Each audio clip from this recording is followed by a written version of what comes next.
പറഞ്ഞു ഇവിടെ ചില ആളോട് ഇപ്പൊ പറയുന്നുണ്ടായി നമ്മൾ ബിരിയാണി കൊടുത്തു കഴിഞ്ഞ് അല്ലെങ്കിൽ ബിരിയാണി കഴിച്ചു കഴിഞ്ഞ് പിന്നെ ചോറ് വിളമ്പുന്നത് എങ്ങനെയാണ് എന്നുള്ളൊരു അവസ്ഥയിലാണ്. നല്ലൊരു പ്രഭാഷണം കഴിഞ്ഞതിന് ശേഷം പിന്നെ ഈ വിഷയത്തിൽ ഞാൻ എന്ത് പറയും? പ്രത്യേകിച്ച് ഞാൻ ഒരു ചരിത്ര വിദ്യാർത്ഥി എന്ന നിലയിൽ ചെറിയ തോതിൽ ക്ലാസ്സുകളിലും അല്ലാതെയുമൊക്കെ സംസാരിക്കാനൊക്കെ പോകുമ്പോൾ നമ്മൾ ആശ്രയിക്കുന്ന പ്രധാനമായും സണ്ണിച്ചായൻ്റെ പ്രഭാഷണങ്ങളും പുസ്തകങ്ങളും ഒക്കെയാണ്. അപ്പം അത്തരം ഒരു പ്രതിസന്ധി എനിക്കുണ്ട് എന്നൊക്കെ ഞാനിങ്ങനെ സാറിനോട് സൂചിപ്പിക്കുന്നു. എങ്കിലും അങ്ങനെയല്ല, പ്രത്യേകിച്ച് രാജഗോപാൽ സാറൊക്കെ ഇങ്ങനെ നിർദ്ദേശിച്ചു എന്നുള്ളൊരു കാര്യമൊക്കെ പറഞ്ഞപ്പം എന്തായാലും വരാം, സണ്ണിച്ചായൻ്റെ പ്രഭാഷണം കേൾക്കാം. അതുപോലെ ഏറ്റവും പ്രിയപ്പെട്ട കുറേ ആളുകളൊക്കെ ഈ ഒരു ഹിസ്റ്റോറിക്കൽ ഗ്രൂപ്പിനകത്തുണ്ട്. അപ്പോൾ അവരെയൊക്കെ ഒന്നുകൂടെ കാണാം എന്നൊരാഗ്രഹത്തിലൊക്കെയാണ് വന്നത്. എന്തായാലും ഭരണഘടനാ വാരം എന്ന നിലയിൽ കോളേജുകളിലൊക്കെ കഴിഞ്ഞ മാസവും ഒക്കെ ആഘോഷിക്കും. ഓരോരോ ക്ലാസ്സുകളും കാര്യങ്ങളൊക്കെ എടുക്കേണ്ടി വന്നിട്ടുണ്ട്. ഇപ്പോൾ ഒരു അധ്യാപകൻ്റെ ഒരു പണി എടുത്തുകൊണ്ടിരിക്കുകയാണ്. അപ്പം എന്തായാലും ഞെട്ടിച്ച് കളഞ്ഞത് പിള്ളേരെ സംബന്ധിച്ച് അങ്ങനത്തെ യാതൊരു ധാരണയോ ചിന്തകളോ ഒന്നും തന്നെ ഇല്ലാത്ത ഒരു വിഭാഗം കുട്ടികളാണ് നമുക്കിപ്പോൾ കോളേജുകളിലെല്ലാം ഉള്ളത്. അതേത് ജില്ലയിൽ നമ്മളെടുത്താലും വല്ലാത്തൊരു കണ്ടീഷനിൽ പോകുന്ന കുട്ടികൾ തന്നെയാണ്. അപ്പോൾ ഭരണഘടനയെ സംബന്ധിച്ച് അങ്ങനത്തെ ചില കാര്യങ്ങളും, പ്രത്യേകിച്ച് നമുക്കറിയാം നവംബർ 26-നാണ് ഭരണഘടനാ ദിനം എന്നുള്ള രീതിയിൽ വരുന്നത്. പിന്നീട് ജനുവരി 26-നാണ് നമ്മൾ റിപ്പബ്ലിക് എന്നുള്ള രീതിയിലൊക്കെ ആഘോഷിക്കുന്നത്. എന്തായാലും ഭരണഘടന എഴുതി തീർന്ന ദിവസമാണല്ലോ നവംബർ 26. നമ്മൾ ഉദാഹരണം ചില ആളുകളൊക്കെ പറയുന്ന പോലെ ഇപ്പം നമ്മളൊരു വീട് പണി കഴിഞ്ഞു എന്ന് പറഞ്ഞാൽ പിറ്റേ ദിവസം നമ്മൾ ഒരിക്കലും വീട്ടിൽ കയറി താമസിക്കുന്നില്ല. അത് സ്വാഭാവികമായിട്ടും എന്തെങ്കിലുമൊക്കെ നോക്കുന്ന ആളുകളൊക്കെ ആണെങ്കിൽ അങ്ങനെ ദിവസങ്ങളും കാര്യങ്ങളൊക്കെ നോക്കുന്നു, സുഹൃത്തുക്കളൊക്കെ വിളിക്കുന്നു, അങ്ങനെ കുറേ പ്രോസസ്സുകൾക്ക് ശേഷമാണ് നമ്മൾ വീട്ടിൽ ഔദ്യോഗികമായിട്ട് കയറി താമസിക്കുന്നത്. എന്ന് പറഞ്ഞ പോലെ തന്നെ ഭരണഘടന എഴുതി തീർന്ന ദിവസമാണ് നവംബർ മാസത്തിൽ.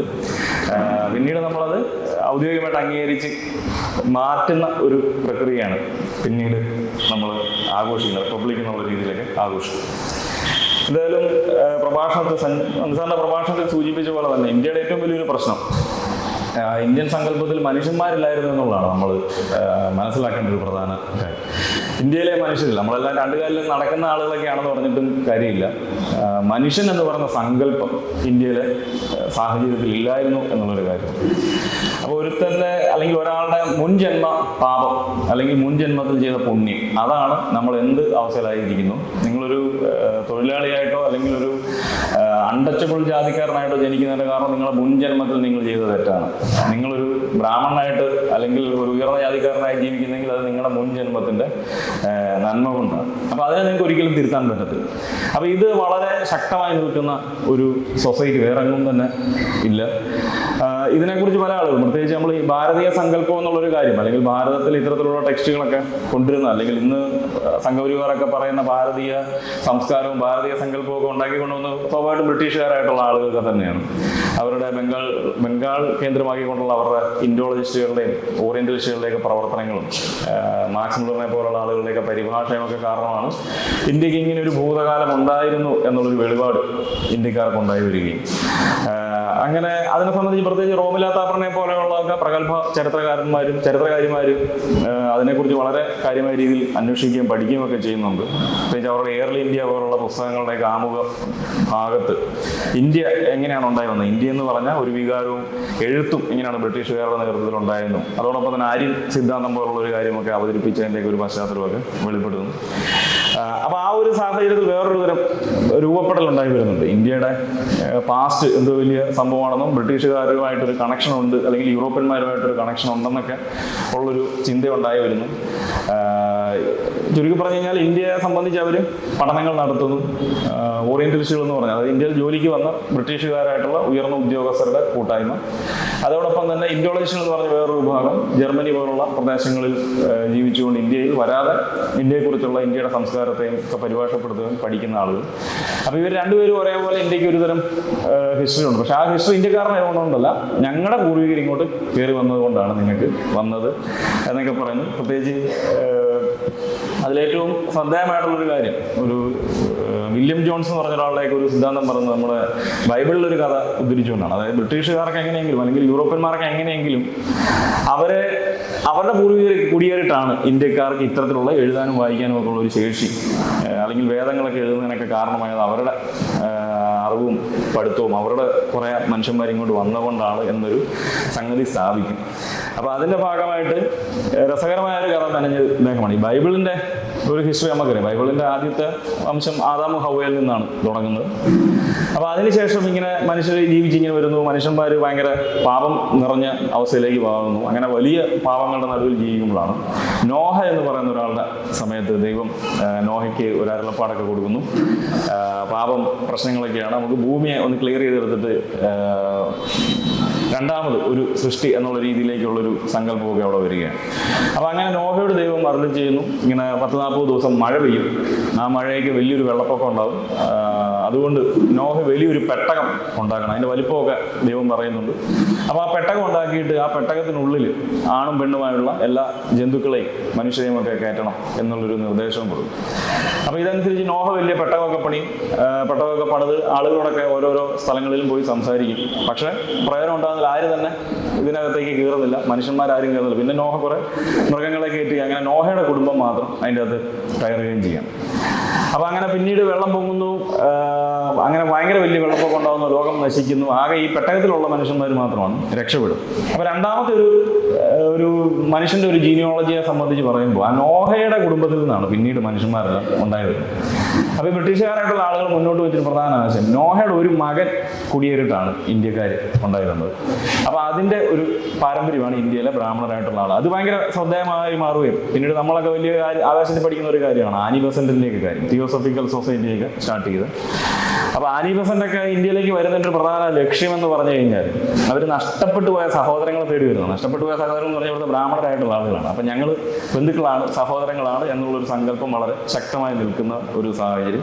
അപ്പം എന്തായാലും ഇത്തരത്തിലുള്ള വലിയ വിചിത്രമായുള്ള രീതിയിൽ അന്വേഷണങ്ങളും പഠനങ്ങളും ഒക്കെ വരുന്ന സാഹചര്യത്തിൽ ഈ ഒരു വ്യവസ്ഥിതിയെ ആദ്യമായി കൗണ്ടർ ചെയ്തുകൊണ്ട്, അല്ലെങ്കിൽ ഇന്ത്യയുടെ മൂല്യം എന്ന് യൂറോപ്പിലും ഇന്ത്യയിലുമുള്ള ഒരു വിഭാഗം ആളുകൾ വിശേഷിപ്പിച്ചുകൊണ്ടിരുന്ന മനുഷ്യരില്ലാതെയിരുന്ന സങ്കല്പത്തിനെ വെല്ലുവിളിച്ചുകൊണ്ട് ആ ഒരു ടെക്സ്റ്റുകളെ കൃത്യമായ ഒരു അതിൻ്റെ ഒരു മനുഷ്യത്വ വിരുദ്ധത തുറന്നു കാട്ടാൻ ആദ്യം ശ്രമിച്ച ഒരു ഇന്ത്യക്കാരൻ എന്ന് പറയുന്നത് ഡോക്ടർ BR അംബേദ്കറിനെയാണ് നമ്മൾ കാണുന്നത്.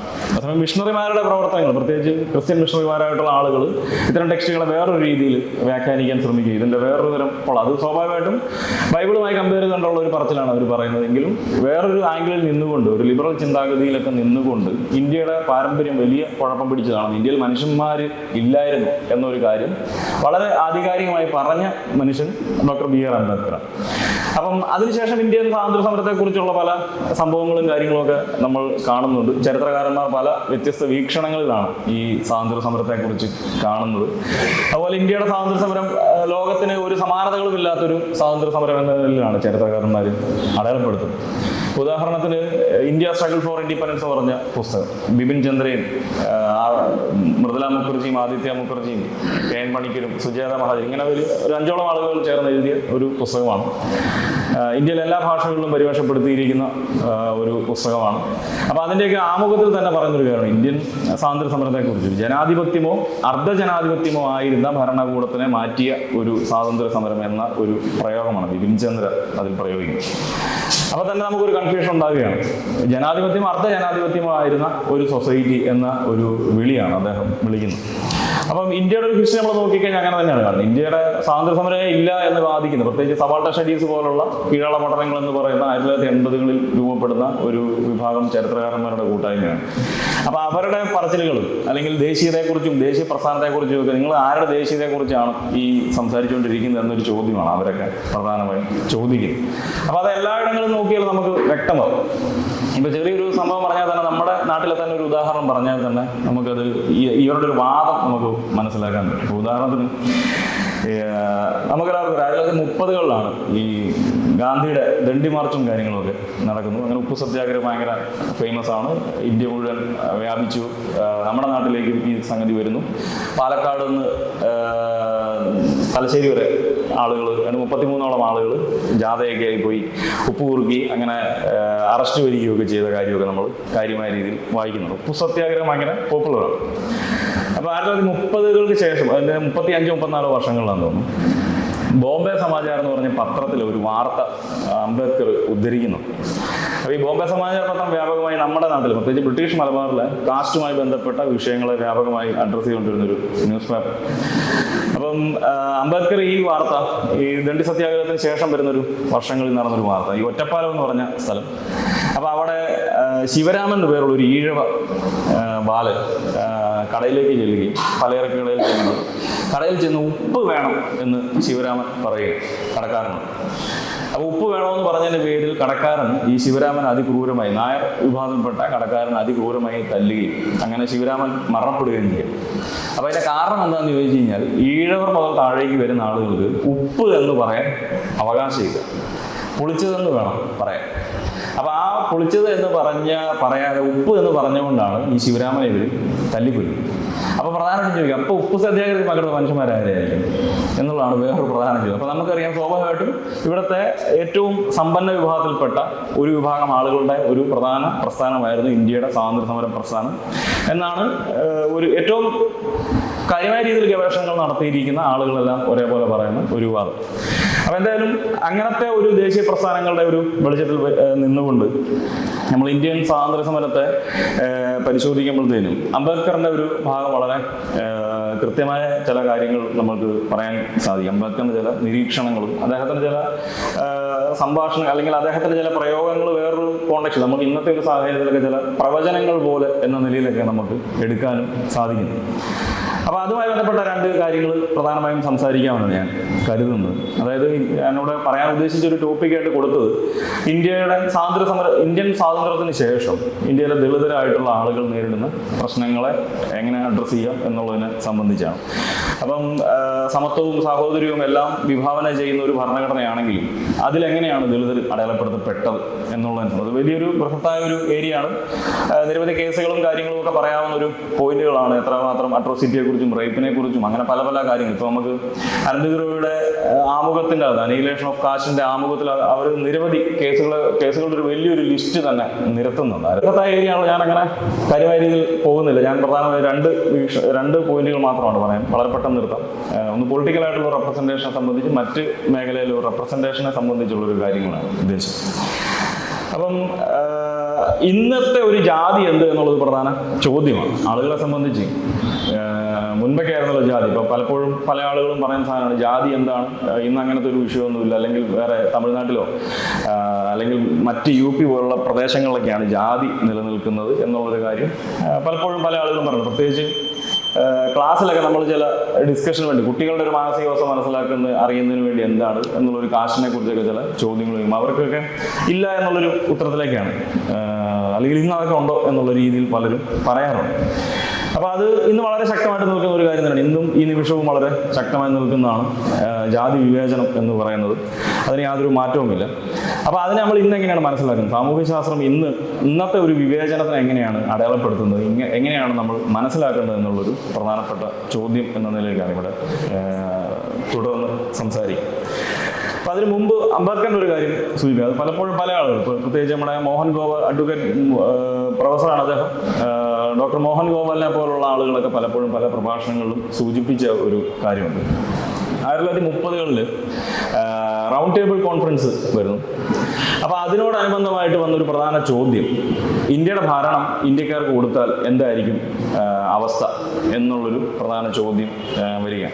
അപ്പോൾ അതിന് അംബേദ്കർ ഒരു മറുപടി പറയും, ഇന്ത്യയുടെ ഭരണം ഇന്ത്യക്കാർക്ക് ലഭിച്ചു കഴിഞ്ഞാൽ അതൊരു ഒളിഗാർക്കിയായി മാറും ഇന്ത്യയുടെ ഭരണം. അതായത് 2-3 ഗ്രൂപ്പുകൾ ഭരണം നടത്തുന്ന ഒരു ഭരണ സംവിധാനം മാത്രമായി മാറും ഇന്ത്യയിലെ പലയിടങ്ങളും എന്നൊരു നിരീക്ഷണം അദ്ദേഹം ഈ റൗണ്ട് ടേബിൾ കോൺഫറൻസിനകത്ത് വെക്കുകയാണ്. അപ്പോൾ അത് വളരെ യാഥാർത്ഥ്യമായി മാറിയിരിക്കുകയാണ്. നമ്മൾ ഇന്ത്യൻ സാഹചര്യത്തിൽ, അല്ലെങ്കിൽ ഇന്ന് കേരളത്തിൻ്റെ സാഹചര്യത്തിൽ പ്രത്യേകിച്ച് നമുക്ക് എടുത്തു പറയാൻ സാധിക്കും. നമ്മൾ ഇന്ത്യയിൽ ഏത് സംസ്ഥാനം പരിശോധിച്ചാലും, പ്രത്യേകിച്ച് കേരളം പോലുള്ള ഒരു സംസ്ഥാനം പരിശോധിച്ചാലും, നമ്മളവിടെ പ്രധാനമായിട്ടും കേരളത്തിൻ്റെ സാഹചര്യത്തിൽ 2 ജാതികളെ മാത്രമാണ് നമ്മൾ കാണുന്നത്. അപ്പോൾ ആ ഒരു കണ്ടീഷൻ തന്നെയാണ് എല്ലാ പ്രദേശങ്ങളും. ഏതൊരു സംസ്ഥാനം നമ്മൾ പരിശോധിച്ചാലും അവിടെയെല്ലാം കാണുന്നത് പ്രധാനമായി 2-3 വിഭാഗങ്ങളിൽപ്പെട്ട മനുഷ്യന്മാരുടെ സാന്നിധ്യം മാത്രമായിരിക്കും രാഷ്ട്രീയ മേഖലയിൽ കാണുന്നത്. അപ്പോൾ ഇന്നത്തെ ജാതി എന്താണ് എന്നുള്ള ചോദ്യത്തിൻ്റെ മറുപടിയും കൂടിയാണ്. അതായത് വേറൊരു രീതിയിൽ പറഞ്ഞാൽ, നമ്മൾ ആദ്യ സമയങ്ങളിലൊക്കെ പഠനങ്ങൾ, പ്രത്യേകിച്ച് ഇന്ത്യ സ്വാതന്ത്ര്യം നേടിയതിനു ശേഷം ജാതിയെക്കുറിച്ചും ഈ അൺടച്ചബിലിറ്റിയെ കുറിച്ചൊക്കെ വലിയ കാര്യമായ രീതിയിൽ ഗവേഷണങ്ങളൊക്കെ നടത്തുന്നുണ്ട്. ആന്ത്രോപോളജിസ്റ്റുകളും സോഷ്യോളജിസ്റ്റുകളും കേരളത്തിലൊക്കെ നിരവധി പണ്ഡിതന്മാരൊക്കെ ആ സമയത്ത് ആദ്യ 60കളിലൊക്കെ, ഇപ്പം KC അലക്സാണ്ടറിനെ പോലെയൊക്കെയുള്ള വ്യക്തികളൊക്കെ, സോഷ്യൽ മൊബിലിറ്റി ഇൻ കേരള, അല്ലെങ്കിൽ അതിന് മുമ്പ് അയ്യപ്പനെ പോലുള്ള ആന്ത്രോപോളജിസ്റ്റുകൾ, അല്ലെങ്കിൽ പിന്നീട് 75-ലൊക്കെ വരുന്ന റോബിൻ ജെഫ്രിയുടെ ചില പഠനങ്ങളിലൊക്കെ അദ്ദേഹം ഇത്തരത്തിലുള്ള ഒരു നിരീക്ഷണമൊക്കെ മുൻപോട്ട് വെക്കുന്നു. അതായത് ഇന്ത്യ എന്ന് പറയുന്ന ഒരു ക്ലോസ്ഡ് സൊസൈറ്റിയാണ്. ആ ക്ലോസ്ഡ് സൊസൈറ്റിക്കുള്ളിൽ ക്ലോസ്ഡ് ആയിട്ട് ജീവിക്കുന്ന മനുഷ്യന്മാർ മലയാളികളാണ് എന്നുള്ളൊരു പ്രയോഗം അവർ നടത്തുന്നുണ്ട്. അതായത് ജാതി വ്യവസ്ഥ കാരണം വളരെ അടഞ്ഞ ഒരു സാമൂഹ്യ സാമ്പത്തിക ക്രമത്തിലാണ് ഇന്ത്യക്കാർ ജീവിക്കുന്നതെങ്കിൽ ആ അടഞ്ഞ സാമൂഹ്യ സാമ്പത്തിക ക്രമത്തിനുള്ളിൽ ഏറ്റവും അടഞ്ഞ സാമൂഹ്യ സാമ്പത്തിക ക്രമമുള്ളത് മലയാളികൾക്കാണ് എന്നുള്ളൊരു പ്രയോഗമാണ് അവർ പറയുന്നത്.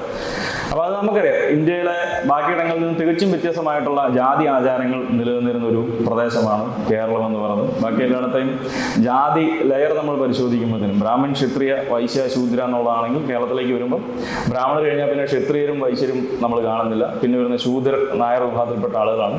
അതുകൊണ്ടാണ് തിരുവിതാംകൂർ രാജാ കുടുംബമൊക്കെ പോലും ഹിരണ്യ ഗർഭം എന്നുള്ളൊരു പ്രോസസ്സിലൂടെ ആണ് അവർ ക്ഷത്രിയന്മാരായി അല്ലെങ്കിൽ രാജാക്കന്മാരായി മാറുന്ന ഒരു പ്രക്രിയ കാണും.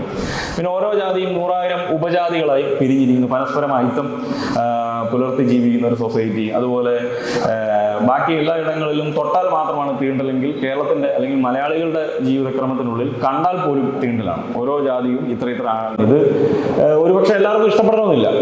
ഇത് പക്ഷെ ഒരു യാഥാർത്ഥ്യമാണ്, കേരളത്തിനെ സംബന്ധിച്ച് ഒരു യാഥാർത്ഥ്യം. ജാതി നമ്മുടെ മാട്രിമോണിയൽ പോലെ അല്ലെങ്കിൽ ഒരാളുടെ ജീവിതത്തിൽ ഒരു 10 വിവാഹത്തിന് പോലും പങ്കെടുക്കാൻ പറ്റാത്ത മലയാളികളായിട്ടുള്ള നമ്മുടെ ജീവിതത്തിൽ ഒരു യാഥാർത്ഥ്യം എന്ന് നമ്മൾ അത് അഡ്രസ്സ് ചെയ്യുകയും അതിനെ എങ്ങനെ മാറ്റാം എന്നുള്ളതാണ് നമ്മൾ പ്രധാനമായും അല്ലെങ്കിൽ അതിനെ ഒന്ന് ലഘൂകരിക്കുക എന്നുള്ളൊരു ആവശ്യം. അപ്പൊ അത് സാധ്യമാകും നമ്മുടെ ഇത്തരത്തിലുള്ള ചില കൂട്ടായ്മകളിലൂടെ നമ്മൾ ബോധവാന്മാരാകുകയും ബാക്കിയുള്ള ആളുകളെ. ഇപ്പം സ്വാതന്ത്ര്യത്തിന് ശേഷം നടക്കുന്ന സമരങ്ങൾ ദളിതരും ആദിവാസികളെയും പീഡിപ്പിക്കുന്നത് അല്ലെങ്കിൽ ദളിത് വിഷയങ്ങൾ ഉണ്ടാക്കുന്ന ഒരിക്കലും ഓസ്ട്രേലിയക്കാരോ കാനഡക്കാരോ അല്ലെങ്കിൽ ബ്രിട്ടീഷുകാരോ ഒന്നുമല്ല. 47 മുമ്പാണ് നമുക്കിത് മുഴുവൻ ബ്രിട്ടീഷുകാരുടെ തലയിലേക്ക് കൊണ്ടുവെക്കാറുണ്ട്. ഇവിടുത്തെ പ്രശ്നങ്ങൾ മുഴുവൻ ഉണ്ടാക്കുന്നത് ബ്രിട്ടീഷുകാരാണ്. പക്ഷെ 47-ന് ശേഷം നടക്കുന്ന പീഡനങ്ങളും പ്രശ്നങ്ങളും എല്ലാം നമ്മൾ ഇന്ത്യക്കാരായിട്ടുള്ള ആളുകൾ തന്നെ. അപ്പോൾ ഇവിടെ പ്രധാനമായ ചോദ്യം ആരാണ് ബോധവാന്മാരാകേണ്ടത് എന്നുള്ളതാണ്. പീഡിപ്പിക്കപ്പെടുന്ന മനുഷ്യരാണോ അതോ പീഡനം നടത്തിക്കൊണ്ടിരിക്കുന്നവരാണോ ജനാധിപത്യത്തിലേക്ക് പ്രവേശിക്കേണ്ടത്, ഭരണഘടന തിരിച്ചറിയേണ്ടത് എന്നുള്ളൊരു പ്രധാന ചോദ്യമാണ്. അപ്പൊ അത് മനസ്സിലാക്കാൻ വേണ്ടി അല്ലെങ്കിൽ ഭരണഘടന എന്ത് എന്ന് മനസ്സിലാക്കാത്ത ഒരു വരേണ്യ വിഭാഗം നമ്മുടെ ഇടയിൽ വളരെ ശക്തമായി നിൽക്കുകയാണ്. അപ്പൊ ആ ഒരു മനുഷ്യന്മാരെ ബോധവാന്മാരാക്കുക എന്നുള്ളതാണ് നമ്മൾ പ്രധാനമായും ചെയ്യേണ്ടത്. അപ്പൊ അതിന് അത്തരത്തിലുള്ളൊരു വേദിയായി നമ്മൾ ഇതുപോലുള്ള ചെറിയ കൂട്ടായ്മകൾ തീരട്ടെ എന്ന് ആശംസിച്ചുകൊണ്ട് നിർത്തുന്നു. നന്ദി.